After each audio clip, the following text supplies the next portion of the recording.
আমি কাঁদি, I Cry, but আমি কাঁদাই এটার ইংরেজি কি হবে? আমি হাসি, আই লাভ, আমি হাসাই অর্থাৎ আমি কাউকে হাসাই এর ইংরেজি কি হবে? আমি করি, আই ডু, আমি করাই এর ইংরেজি কি হবে? অর্থাৎ তুমি কোন একটা অ্যাকশন কাউকে দিয়ে করিয়ে নাও, এক্ষেত্রে এর ইংরেজি কি হবে? দেখো, এগুলোর ইংরেজি জানতে হলে তোমাদের অবশ্যই ইংরেজিতে পজিটিভ ভার্ব সম্পর্কে শিখতে হবে, কারণ পজিটিভ ভার্ব ছাড়া এই বাক্যগুলো ইংরেজিতে তৈরি করা next to impossible. Okay, so আজকের এই ভিডিওতে আমি তোমাদের সঙ্গে ডিটেলসে আলোচনা করব যে পজিটিভ ভার্বসকে কিভাবে ইংরেজিতে ব্যবহার করতে হয়। ওকে, দেখো ইংরেজিতে মেইনলি তিনটি পজিটিভ ভার্বস রয়েছে, হ্যাভ, গেট এবং মেক। আর আমি আজকের এই ভিডিওতে এই তিনটি পজিটিভ ভার্বসের ব্যবহার ডিটেলসে আলোচনা করব, তাহলে তোমরা যেন এরকম ধরনের বাক্যগুলি নিজে থেকে ইংরেজিতে তৈরি করতে পারো। So stay connected with me in the end and let's get started. Okay, so প্রথমে আমরা পজিটিভ ভার্ব হ্যাভ কে নিয়ে আলোচনা করব। দেখো, হ্যাভ কে যখন আমরা পজিটিভ ভার্ব হিসেবে আলোচনা করব তখন তার নিজস্ব কোনো বাংলা অর্থ থাকবে না। ওকে, তো এখানে হ্যাভ বেসিক্যালি মিন্স যে কাউকে দিয়ে কোনো কাজ করিয়ে নেওয়া, আর পজিটিভ ভার্বের মেন উদ্দেশ্যই হলো এটা যে তুমি কাউকে দিয়ে তোমার কাজটা করিয়ে নিচ্ছ, মানে তোমার কোনো কাজ তুমি অন্য কাউকে দিয়ে করিয়ে নিচ্ছ। ওকে, তো এখানে হ্যাভ মানে তো আছে, বাট এখানে হ্যাভের কোনো আছে অর্থ নেই। হ্যাভ বেসিক্যালি মিন্স এটা অ্যাকচুয়ালি পজিটিভ ভার্ব হিসেবে যখন ইউজ করবো তখন এটা মানে হবে এরকম যে কাউকে দিয়ে তুমি কোনো কাজ করিয়ে নিচ্ছ, এরকম বোঝায়। ওকে, তো দেখো পজিটিভ ভার্ব হিসেবে হ্যাভ এর দুই রকম ব্যবহার রয়েছে। ওকে, তো আমরা প্রথমে এর প্রথম ব্যবহারটা জানবো। ওকে, তো প্রথম ব্যবহারটা হবে এরকম, মানে গঠনটা হবে এরকম যে প্রথমে কি থাকবে? সাবজেক্ট থাকবে প্লাস কি থাকবে? Have plus person plus V1 plus others যদি প্রয়োজন পড়ে তাহলে। দেখো আমি আবারও বলে দিচ্ছি, পজিটিভ ভার্ব হিসেবে হ্যাভ কে দুই রকম ভাবে আমরা ব্যবহার করতে পারি। তো এর গঠনটা কি হবে? প্রথম গঠন হবে এটা, অর্থাৎ এই গঠনটা ফলো করলে আমরা এরকম ধরনের বাক্যগুলি ইজিলি তৈরি করতে পারবো। ওকে, আর এই বাক্যগুলি কি বুঝাবে? যে কোন একটা কাজ তুমি বা অন্য কেউ অন্য কাউকে দিয়ে করিয়ে নেয়। দেখো, তো গঠনটা কি বলছে? সাবজেক্ট হ্যাভ প্লাস পারসন, অর্থাৎ সাবজেক্ট থাকবে, সাবজেক্টের পরে আমরা হ্যাভ নেব, এবার পারসন অর্থাৎ যেটা অবজেক্ট হবে, অবজেক্টটা এখানে কি হবে? কোনো ব্যক্তিকে বোঝাতে হবে। দেখো, অবজেক্ট তো কোনো জিনিসও হতে পারে, তাই না? বাট এখানে অবজেক্টটা কি হতে হবে?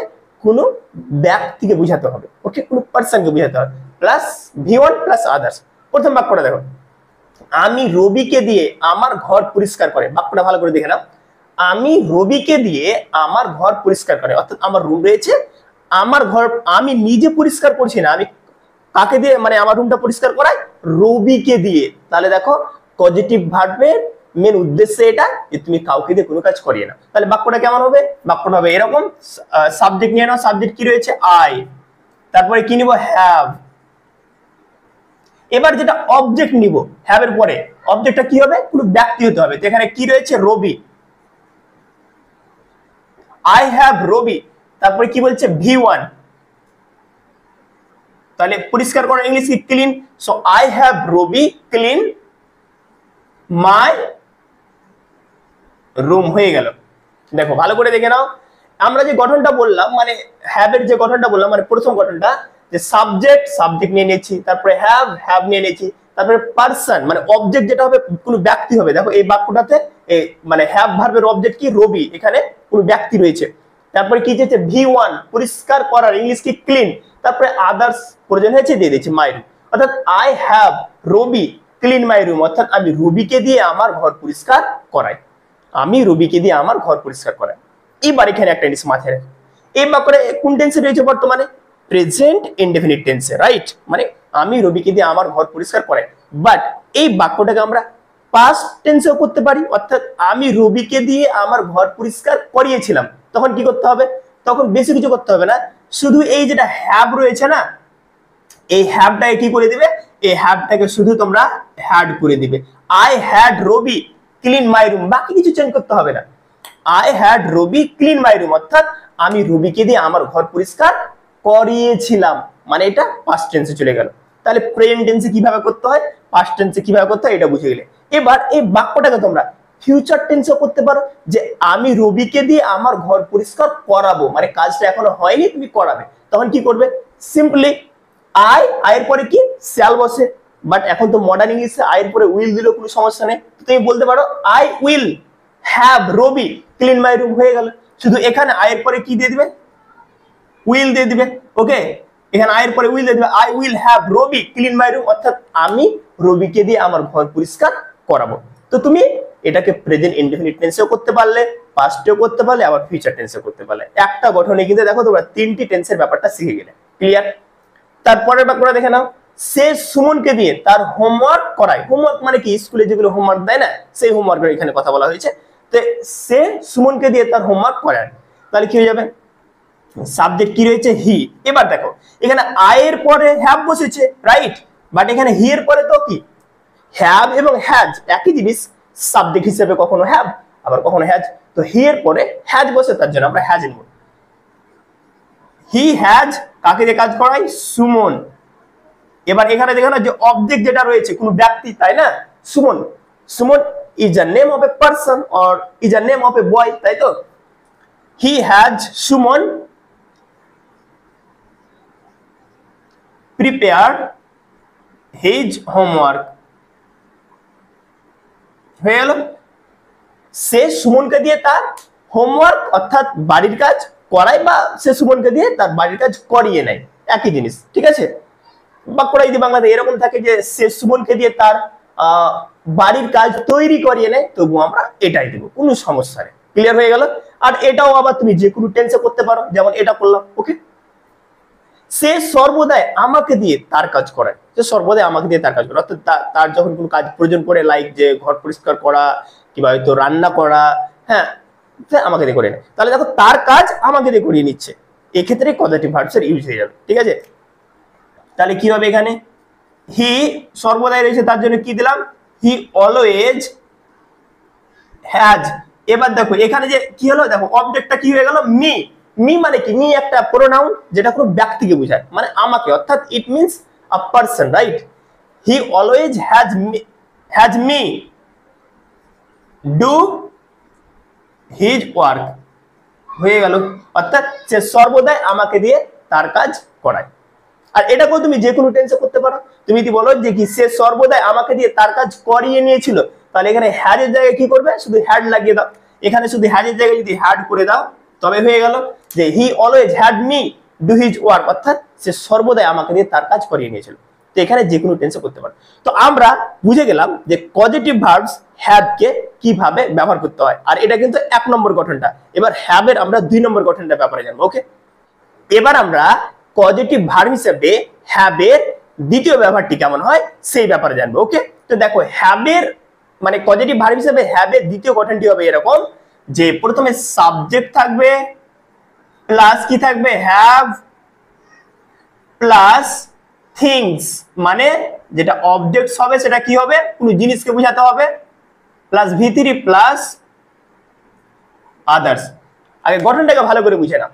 তো হ্যাভ এর মানে যেটা দ্বিতীয় গঠন পজিটিভ ভার্ব হিসেবে, গঠনটা এরকম হয়, সাবজেক্ট নিতে হবে, তারপরে হ্যাভ থাকবে, প্লাস যেটা অবজেক্ট হবে, মানে প্রথম গঠনে কি বলতো, যেটা অবজেক্ট ওটা কোনো ব্যক্তিকে বোঝাতে হতো, বাট দ্বিতীয় গঠনে বলছে যে অবজেক্টটা কোনো জিনিসকে বোঝাতে হবে, কোনো অবজেক্টকে বোঝাতে হবে, লাইক ম্যাটেরিয়াল চিজকে, লাইক কার, বাইক, সাইকেল, এরকম কিছু। ওকে, আর তারপরে কি হবে, যেটা ভার্ব বসবে সেটা কি হবে, ভার্বের 3 নম্বর রূপটা বসবে, রাইট, প্লাস আদার্স।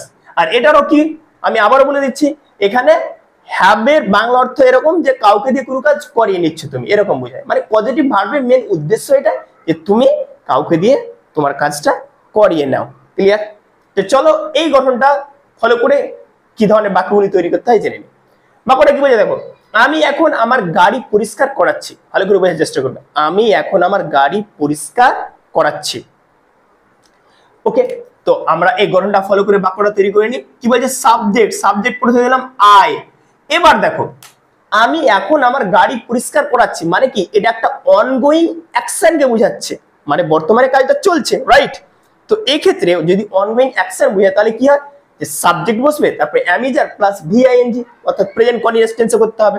তো তার জন্য আমাদের কি করতে হবে, এখানে আই এর পরে am নিয়ে নিলাম আর হ্যাভ দিয়ে কি করে দিব হ্যাভিং, কারণ এখানে এটা মেন ভার্ব, তো মেন ভার্ব আইএনজি ভাবে করে দিলাম আই এম হ্যাভিং। এবার কি বলছে মাই কার, এবার দেখো পরিষ্কার করাচ্ছি তার মানে কি ওয়াশড, মানে পরিষ্কার করাচ্ছি বা ধোয়াচ্ছি। নাও নাও দেখো আদার্স, তো আমরা যদি গঠনটা মিলাই সাবজেক্ট চেয়েছে সাবজেক্ট নিয়ে নিয়েছি, হ্যাভ থেকে হ্যাভিং, কেন কারণ এই বাক্যটা একটা অনগোয়িং অ্যাকশনকে বোঝাচ্ছে। এবার এম কেন এলো, কারণ আমরা জানি যে প্রেজেন্ট কন্টিনিউয়াস টেন্সে সাবজেক্টের পরে এম বসে তারপরে ভিআইএনজি, তার জন্য আই এম তারপরে হ্যাভিং। এবার অবজেক্ট কি চেয়েছে, অবজেক্ট কি হবে কোনো ব্যক্তিকে বোঝাতে হবে না, মানে অবজেক্ট কোনো জিনিসকে, মাই কার মানে কোনো গাড়িকে বোঝাচ্ছে। তারপরে কি ভি3 দেখে না ওয়াস্ট ভি3, তারপরে কি বলতো নাও আদার্স প্রয়োজন হয়েছে দিয়ে দিয়েছে নাও। So I am having my car washed now, অর্থাৎ আমি এখন আমার গাড়ি পরিষ্কার করাচ্ছি। ক্লিয়ার হয়ে গেল। এবার তোমার একটা জিনিস মাথায় রাখো, এবার যদি বাক্যটা এরকম থাকে যে আমি আমার গাড়ি পরিষ্কার করাই, আমি আমার গাড়ি পরিষ্কার করাই, তাহলে এটার ইংরেজি কি হবে তোমরা কিন্তু আমাকে কমেন্ট সেকশনে অবশ্যই জানাবে, ঠিক আছে। তারপরে বাক্যটা দেখো আমি আমার মোবাইলটি মেরামত করাবো, এই বাক্যটা এবার দেখো, এই বাক্যটা রয়েছে অ্যাকচুয়ালি ফিউচার টেন্সে।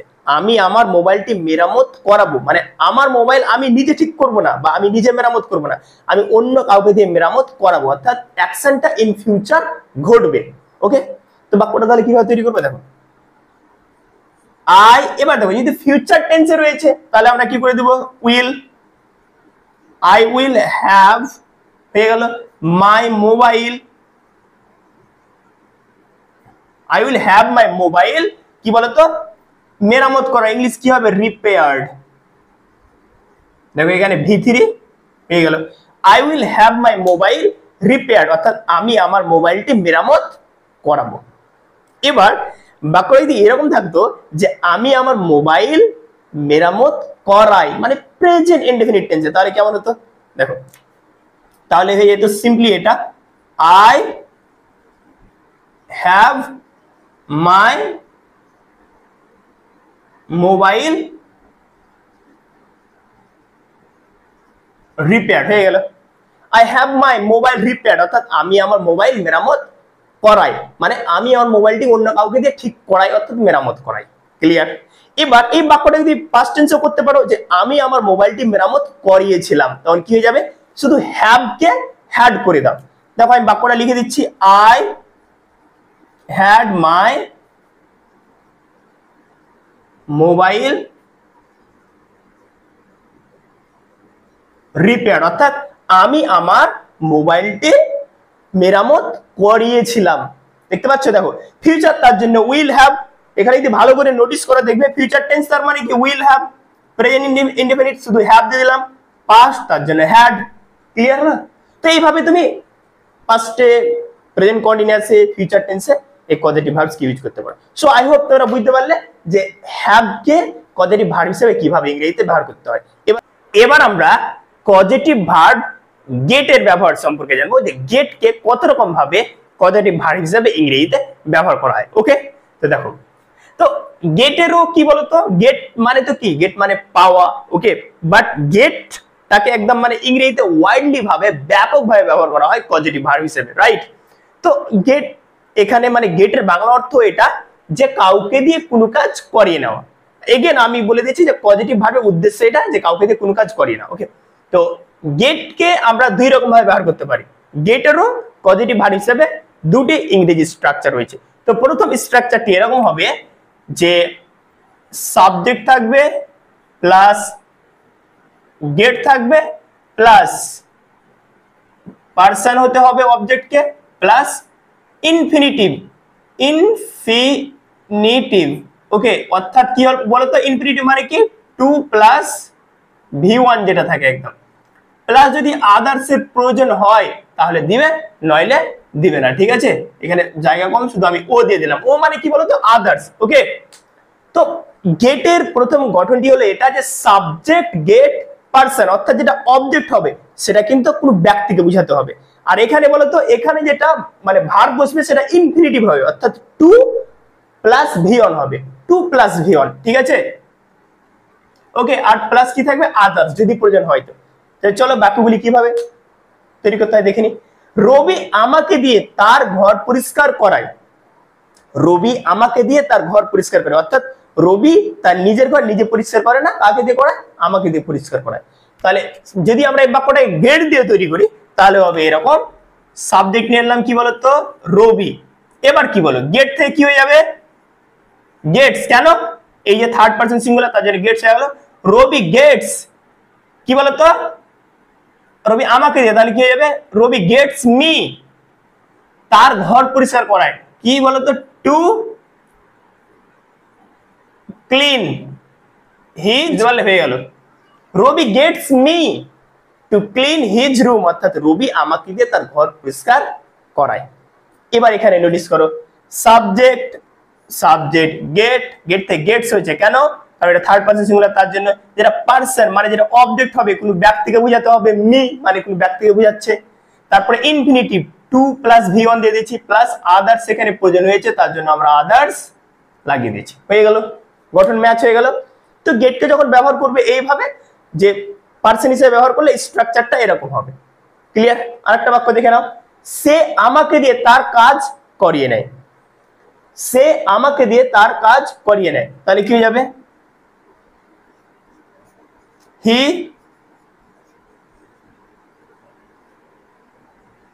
Gates me his work.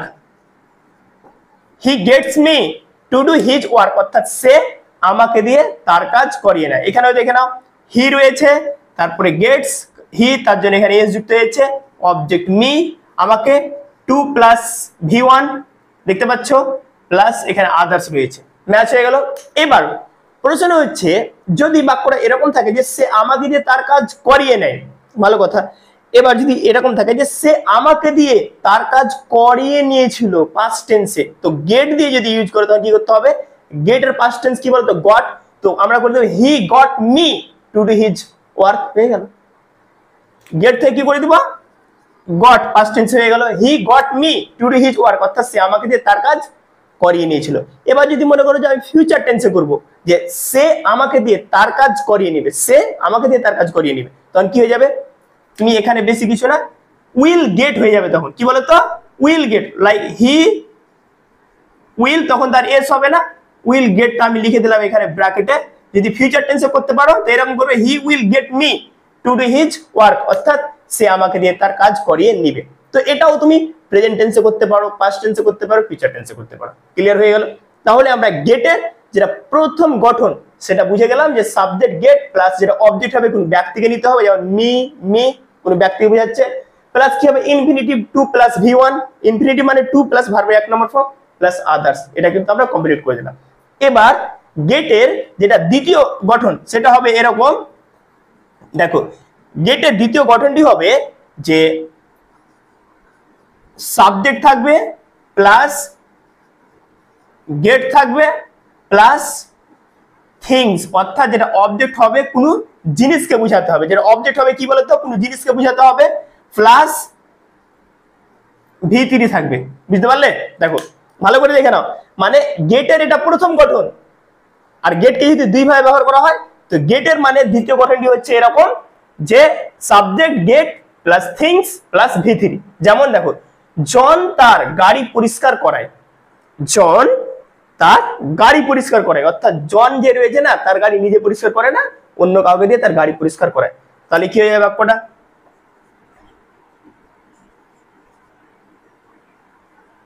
জন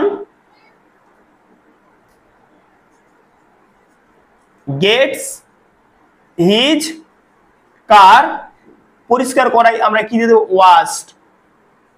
হয়ে গেল। দেখো গণনা কি বলছে? সাবজেক্ট সাবজেক্ট নিয়েছি, গেট থেকে কি হয়েছে? গেটস, যেহেতু এটা সাবজেক্ট থার্ড পারসন। এবার কি বলেছে? অবজেক্ট কি করতে হবে? কোনো জিনিসকে বোঝাতে হবে। দেখো অবজেক্ট একটা গাড়িকে বোঝাচ্ছে, প্লাস কি চেয়েছে? V3, আমরা এখানে V3 নিয়ে নিচ্ছি, ওয়াশ থেকে ওয়াশড। ক্লিয়ার হয়ে গেল ব্যাপারগুলো? তো এবারে এখানে একটা জিনিস মাথায় রাখো, যদি আমি বাক্যটাকে মানে পাস্ট টেন্সে করি, যে জন তার গাড়ি পরিষ্কার করিয়েছিল, তো বেশি কিছু করতে হবে না, শুধু গেটটাকে গট করে দাও। যেমন আমি এর পুরো বাক্যটা লিখলাম না, একই সেম কেস হবে, জন গট হিজ কার ওয়াশড, অর্থাৎ জন তার গাড়ি পরিষ্কার করিয়েছিল। ফিউচার টেন্সে করবে, কোনো চাপ নিতে হবে না। জন কি দিতে হবে বলো তো, শুধু আমি এখানে দিয়ে দিবে উইল গেট, কিন্তু এসটা কিন্তু তখন উঠে যাবে, যেহেতু ফিউচার টেন্সে এস এর কোনো প্রয়োজন নেই। তো আমরা কি করে দিব, দেখো John will get his car washed, অর্থাৎ জন তার গাড়ি পরিষ্কার করাবে। ক্লিয়ার হয়ে গেল ব্যাপারগুলো। সো আই হোপ তোমরা বুঝতে পারলে যে পজিটিভ ভার্ব হিসেবে ইংরেজিতে গেটকে কিভাবে ব্যবহার করতে হয়। এবার আমরা পজিটিভ ভার্ব মেকের ব্যবহার সম্পর্কে জানবো।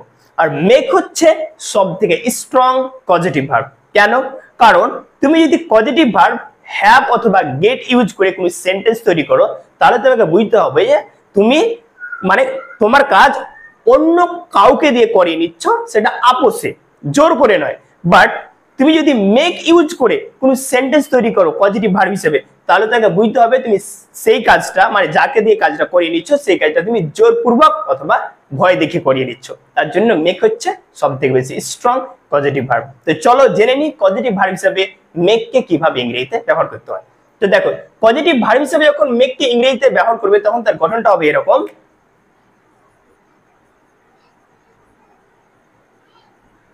Subject make plus person plus V1। Clear?